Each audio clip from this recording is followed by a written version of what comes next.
E aí, pessoal do canal, tranquilo? Então, esse ano tem eleição nos Estados Unidos, né? Esperamos aí que o Donald Trump ganhe, que isso influencia diretamente aqui o Brasil. Então, estamos na torcida. Lembrando que também tem eleições municipais aqui no Brasil. Aqui em Brasília a gente não vota, mas no restante do Brasil tem eleições. Quero reforçar para vocês aqui, fazer um pedido: não votem nos partidos do Foro de São Paulo. Vamos fazer essa força aí. Se você conhece um amigo que é do Partido Foro de São Paulo, você evita votar nesse pessoal, porque esses partidos são do mal, são aí da aliança do mal aqui da América Latina.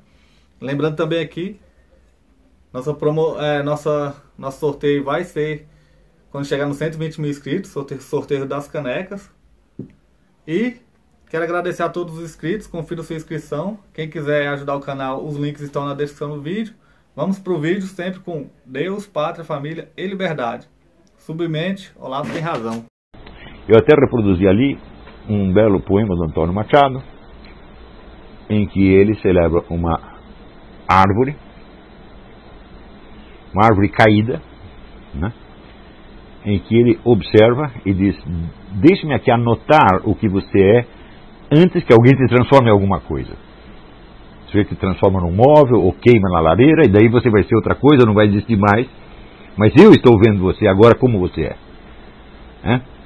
Então, este poema do Antônio Machado, eu acho que ali está contida a crítica mais devastadora a erros tradicionais da filosofia.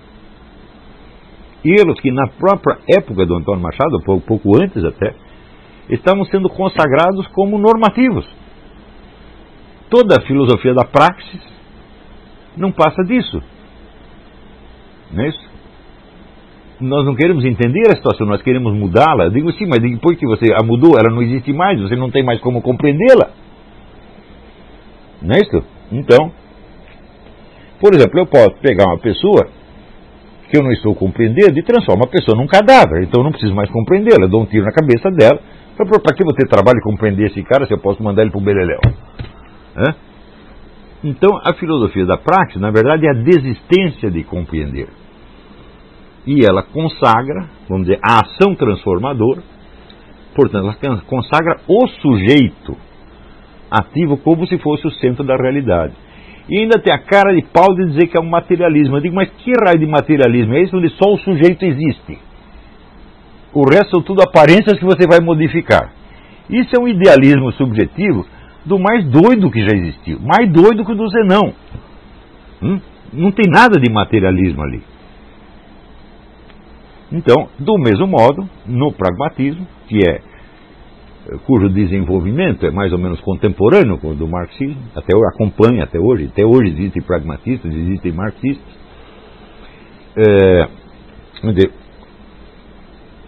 acontece então exatamente o mesmo erro de confundir a coisa com o que eu quero fazer com ela. Agora a pergunta seria o seguinte, ele diz: o conceito de uma coisa não expressa o que ela é, mas o que eu quero fazer com ela. Pergunta: com ela quem? Se a coisa não é nada em si mesma, eu não posso fazer nada com ela. Não é isso? Preste bem atenção, até um rolo de papel higiênico tem de ser alguma coisa para que você possa fazer algo com ele. Se ele se reduzisse ao uso que você quer fazer dele, bom, o uso que você quer fazer é um projeto que está na sua mente. É algo a ser feito. Algo, portanto, que não existe ainda. E você alguma vez já conseguiu limpar o seu bumbum com um rolo de papel higiênico que não existe ainda? Ninguém consegue fazer isso. Eu já tentei. Deixa eu testar o pragmatismo aqui. Não tem rolo nenhum ali, mas eu tenho o conceito do rolo. Não funciona. Então é assim que a filosofia cai nesses erros ridículos, pueris, tá certo? E ele se repete ao longo dos séculos por causa da ilusão do domínio do universo pela inteligência humana. Então você eleva o sujeito a centro do universo, origem e fonte de todas as coisas. Você se autodiviniza de algum modo. Só existe eu. Você vê que em Karl Marx só entende a natureza como matéria-prima, coisa a ser transformada pelo ser humano. Eu digo, uai, mas e antes de aparecer o ser humano? A natureza não era nada? Se ela não era nada, aonde apareceu o ser humano? Dentro do inexistente? Não, ele teve de aparecer numa natureza que já existia, que já era algo independentemente dele, e que só se torna matéria-prima para ele muito tempo depois. Pior ainda, é toda a natureza que é nossa matéria-prima? Não, só um pedacinho insignificante dela. Quando você pegar assim, vamos dizer, qual é o poço de petróleo mais profundo que já cavaram? Ele chega ao centro da Terra? Não. Então, quer dizer, você só está usando um pedacinho da superfície. E o resto?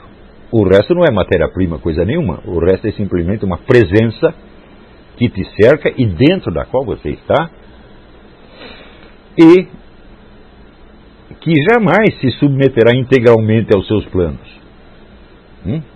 A ideia de que o ser humano possa dominar o universo, vamos dizer, é a ideia mais estúpida, porque se o ser humano dominasse o universo, todo o universo seria matéria-prima da ação dele e teria uma existência subordinada a ele. Então, é a mesma coisa de dizer, o ser humano abrangeria o universo inteiro não passaria de uma propriedade dele. Propriedade no sentido lógico e também no sentido jurídico. Tá certo? Ou seja, o universo passaria a existir dentro de nós e não nós dentro dele. O difícil será você explicar isso ao recém-nascido, que não está sabendo de nada, não tem matéria-prima alguma e não transforma coisa nenhuma no seu estado das suas fraldas. Então, se você perguntar, mas bom, você acaba de descrever o fenômeno cultural, mas psicologicamente, dentro da cabeça de cada um, como se produz esse erro? Esse erro se produz no corte da memória, na recordação inexata dos seus próprios processos mentais. Ou seja, você fez alguma coisa, você criou um esquema, e em seguida você esquece que foi você que o criou e você passa a tomá-lo como se fosse a coisa mesma. Então é a velha história do golem, o sujeito que constrói o monstro de barro e em seguida ele sopra, o monstro de barro adquire vida própria e começa a persegui-lo. Então isso quer dizer que esse processo de apropriação intelectual, cognitiva e tecnológica do universo, ele vive criando golems, onde nós somos assombrados por monstrinhos da nossa própria invenção. Por quê? Porque nós nos esquecemos que fomos nós que o inventamos. Então isso quer dizer que existe, na produção deste efeito, existe uma série de etapas. São vários processos mentais que foram sendo vivenciados. O primeiro desses processos é a percepção de alguma coisa. Se Zenão não tivesse percebido Aquiles e uma tartaruga, ele não faria nenhum raciocínio sobre Aquiles e a tartaruga. Então ele teve que perceber. Então essa é a primeira condição do conhecimento de qualquer coisa, e essa condição chama-se intuição. Na linguagem popular, intuição é usado como pressentimento, sacação, etc. Mas filosoficamente, na linguagem técnica da filosofia, intuição é percepção imediata de uma presença. Não pode haver intuição do ausente, quer dizer, isso que o pessoal chama de intuição. Popularmente é exatamente aquilo que não pode ser intuído. Eu só posso intuir o que, por assim dizer, o que está na minha cara, porque é um conhecimento sem intermediários. Não é isso? Ou tendo como intermediário, no máximo, o meu próprio corpo, a minha percepção sensível. Ou seja, é uma coisa que eu não conheço mediante um esquema que eu montei, mas mediante uma percepção. O que quer dizer percepção? Sepio, sepire, quer dizer pegar, agarrar. E o per significa em volta, quer dizer, eu agarro a coisa inteira pela sua presença. Por exemplo, quando você está lá comendo o seu prato de arroz e feijão, você não está comendo um aspecto ou um conceito do arroz e feijão, mas o próprio arroz e feijão inteiro.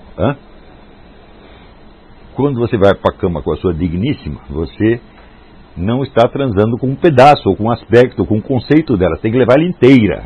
Se eu esquecer algum pedaço na sala, vai lá e busca. Então é por isso que é o PER, quer dizer, é uma apreensão completa e imediata. Então, a intuição sem intuição não existe conhecimento de nada. Dá para você perceber que intuição até os animais têm. Um pouco mais limitada, mas eles têm. Agora, basta ter intuição, fala, não. O segundo elemento é memória.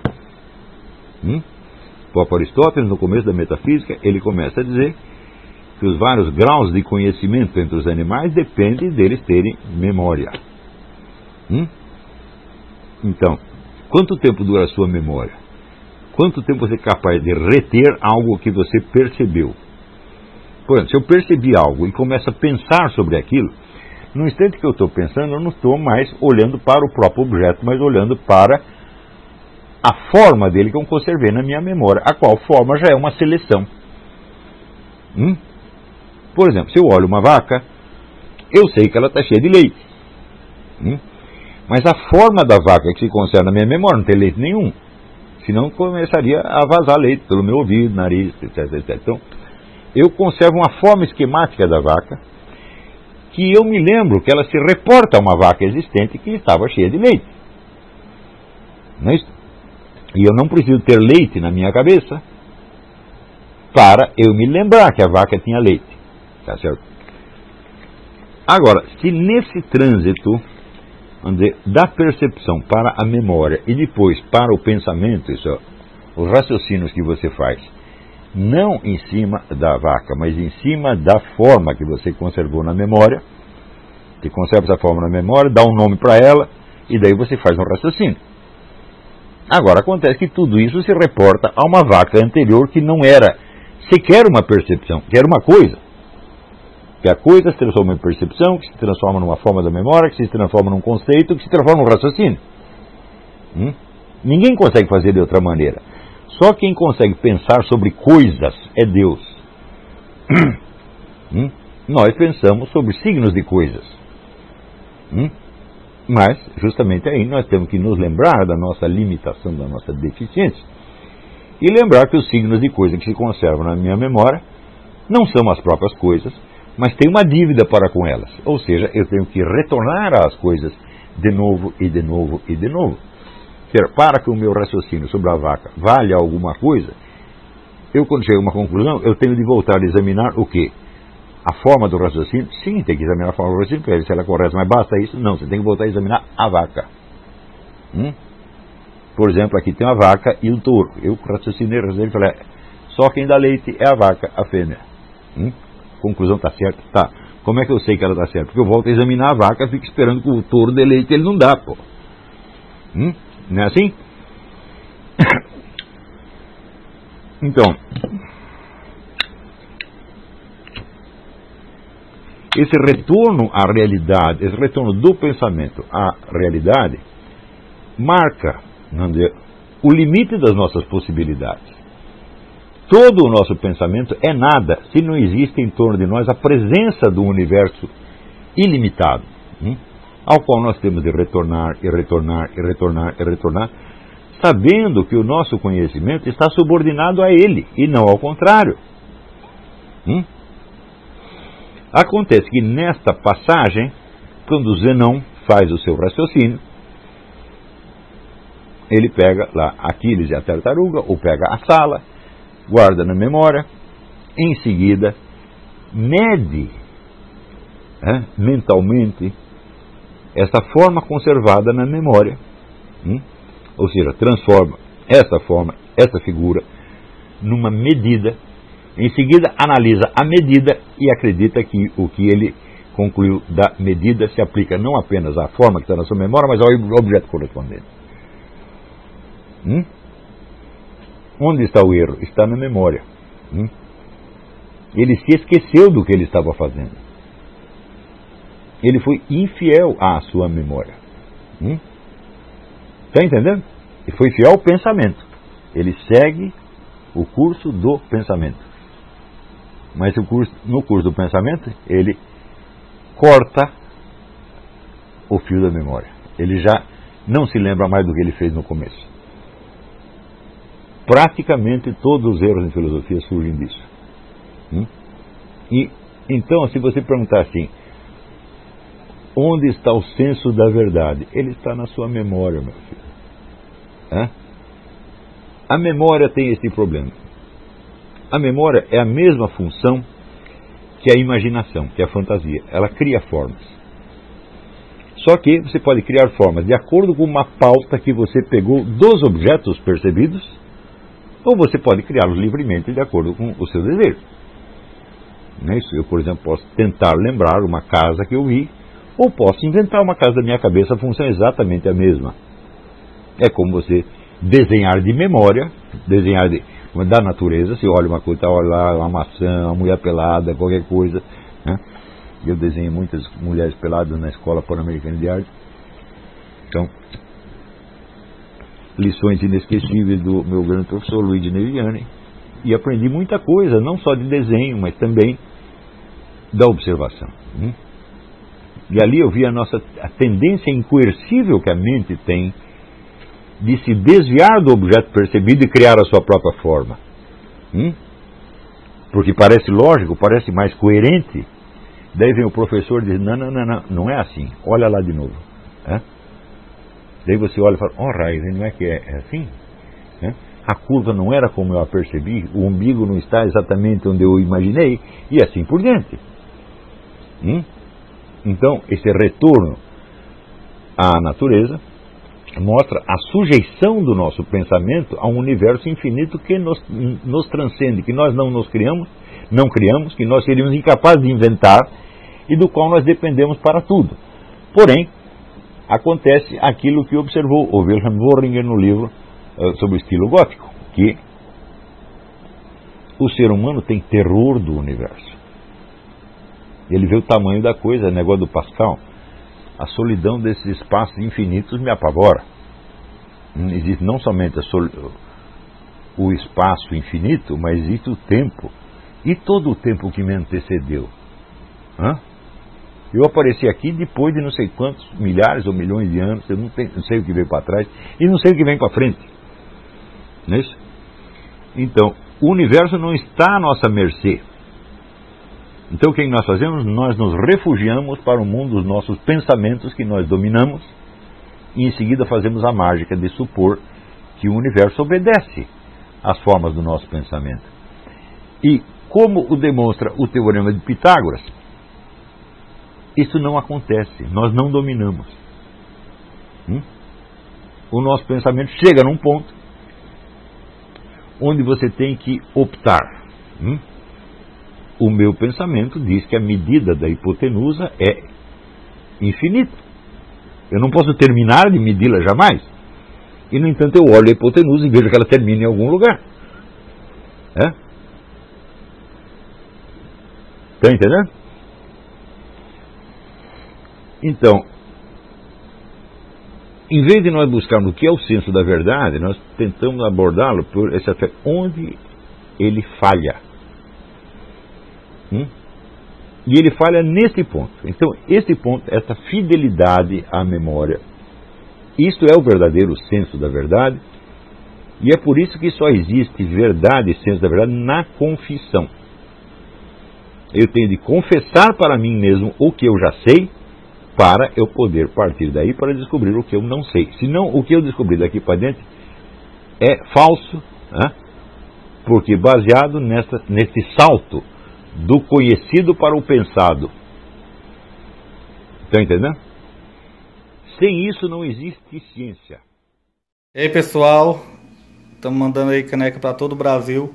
Muito obrigado ao pessoal que ajuda o nosso canal aí adquirindo as canecas. Também é uma forma da gente interagir. Muito obrigado. Também valeu aí pelas dicas, pelos comentários aí positivos ao nosso canal. Muito obrigado mesmo. Isso aqui é uma forma da gente manter o canal no ar. Tranquilo? Tamo junto aí, galera. Forte abraço, muito obrigado a todos. Quem quiser é só encomendar, essa daqui já vai para São Paulo, Rio de Janeiro. Todo o Brasil a gente manda. Valeu, tamo junto. Não parar, não precipitar e não retroceder. Então dizer para esse cara, sabe quando nós vamos parar? Nunca. Nunca na sua porca vida.